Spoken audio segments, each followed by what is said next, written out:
kush është nxitësi I gjuhës së urrëties, kush ka qenë nxitësi dhe bullizuesi më I madh I gjuhës që përdoret këtu nga mëngjesi deri në darkë, dhe kush është nxitësi dhe urrëtësi dhe njeriu më I përshtirë që mund të ekzistojë në gjithë këtë politikë parlamentare. Jo, është shumë e qartë. Tani meqense ju dëgjova gjithëve dhe keni merakun e njoftimit tim publik. Tani ju sqaroj edhe një herë. Gjuha e përdorur duke më etiketuar si kur kam gënjyer dhe mashtruar është totalisht në shkelje të gjithë përgjegjësisë që ka policia e shtetit, të gjithë përgjegjësisë që kryen institucionet publike. Ju e dini fare mirë se një pjesë e juaja janë jurist këtu dhe e din shumë mirë se nëse do të kishte përgjegjësi një polici I shtetit sot do të ishte në arrest. Policia e shtetit ka kryer veprimet e veta në përputhje të plot ligjore dhe kësaj qëndroi nga mëngjesi deri në darkë. Mjafton të shikoni të gjithë bazën ligjore që ky kuvend e ka miratuar që në vitin 2016 dhe po patjetër si produkt I reformës në drejtësi, I asaj reforme që po shumë e suksesshme, ka prodhuar sot rezultate konkrete, pavarësisht se jam e bindur që nuk I pëlqen deputetëve të opozitës, patjetër nuk I pëlqen, se është duke treguar përgjegjësi në çdo vendimarrje që është duke kryer, por produkti kësaj reforme janë dhe ndarjet e qarta të përgjegjësisë ndaj secilit institucion. Përgjegjëse për vrasje nuk jam unë, jeni ju nga mëngjesi deri në darkë me këtë gjuhë që përdorni. Dhe më vjen keq se gjithë qytetarët arrin ta kuptojnë këtë, është e kotë që më tregon me gisht. Nuk më intimidon duke më treguar me gisht. Unë jam një grua në detyrë dhe duke përdorur këtë gjuhë, ja ku e keni dëshminë e qartë që kjo gjuhë juaja ka krijuar të gjithë ngarkesë politike. Mos e politizo edhe një herë zoti Noka, mos e politizo situatën, je duke bërë politikë dhe duke drejtuar gishtin institucioneve. Zoti Noka, vërejtje sipas neni 64 rregullores. Turp të kesh ti nga mëngjesi deri në darkë, sepse me kaq vite sa ke në këtë kuvend do duhet ta kishe ndryshuar narrativën politike dhe sot nuk do kishe prodhuar të tilla situata. Po ato shikoj kthej nga vetja gjitha këto që thua, këto mbaj për vete, e ke treguar ti se sa mirë dhe me ndershmëri e ke bërë detyrën tënde kur ke qenë ministër I brendshëm. Po, shkollën e mesme, merr ti shkollën e lartë. Po.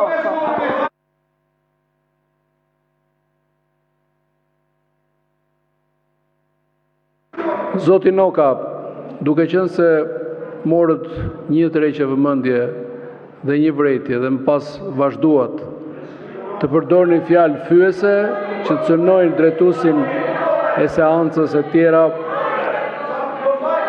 pasi më parë në ditën e seancës ju është dhënë masa disiplinore e vërejtjes, ju heq të drejtën e fjalës për ditën e sotme.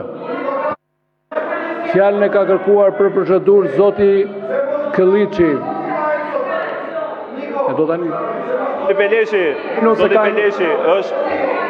është absurde kjo që bëni, ndërkohë që dëgjoni çdo fjalë e kaloni në lup çdo fjalë të opozitës, nuk dëgjoni shpifjet, mashtrimet dhe fyerjet e ministres brendshme, e cila në fakt mishëron më së miri modelin tuaj duke nisur nga propaganda. Mos harroni, po flasim për një ministre të brendshme që aktin e saj të parë në zyrë e ka shkarkimin e zëvendësministrit se piu duan.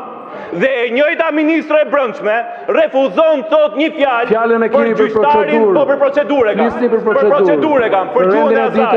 E njëjta ministre e brendshme refuzon të mbaj përgjegjësi për vrasjen e një gjyqtari në sallë gjyqit, e pa dëgjuar në botë. Ku e keni parë ndodh? Sapo gënjeu prap. Tha nëse do kishte përgjegjësi një polici I shtetit, do të kishte patur arrestim. Ditën e djeshme I ka parë lajmet apo jo? Që është arrestuar polici Roja aty. Sepse ka qenë përgjegjës për kontrollin e gjithë qytetarëve që hynin brenda. Sërish ka gënjyer. Dhe ndërkohë, me që janë të dy bashkë, se për procedurë, në fillim shparë, fjalori është krejt në rregull. Ku është fjalorin me problemet ti? Ke e vërteta? Ku është fjalori me probleme? Dhe e nisët me një ndjesë për atë tentativë që bët për glorifikimin dhe rehabilitimin e figurës Enver Hoxhës, që në fakt mishëron më së miri kulturën politike të njeriu të ri rilindas, që e mishëruan këta, pak më parë që folën, me në krye Ministrin e Drejtësisë, një militant që ishte era e parë që u dha mundësia të fliste në këtë sallë dhe e pat qasjen e tij, sjelljen e tij, kërcitjen e dhëmbëve dhe presionin që ushronte. Njeriu i ri rilindas mishërohet më së miri ke këta, pa bosht, pa kujtesë, pa kundërshti, pa kulturë, pa memorie. Për këtë e kishin fjalën e. Dhe të vazhdosh të kërkosh ndryshimin e rregullores, sërish pasi e ndryshuat në mënyrë të njëanshme, vetëm para 2 javësh, ku doni të shkoni? Se sa u propozua pak më parë, ti ishni fjalën e opozitës. Qohet kreu i grupit parlamentar të PS, sot kemi arritur dakordsi për të folur 10 orë. Shumë mirë. Të flasim 10 orë për Akepin, për Erën, për Erun, dhe mos flasim dot 1 minutë për faktin që sot dhe ambientet e gjykatave janë të pasigurta. Kjo nuk është çështje e Partisë Demokratike, është një problem i shoqërisë shqiptare. Është një problem i qytetarëve me parti, pa parti, me bindje apo jo politike.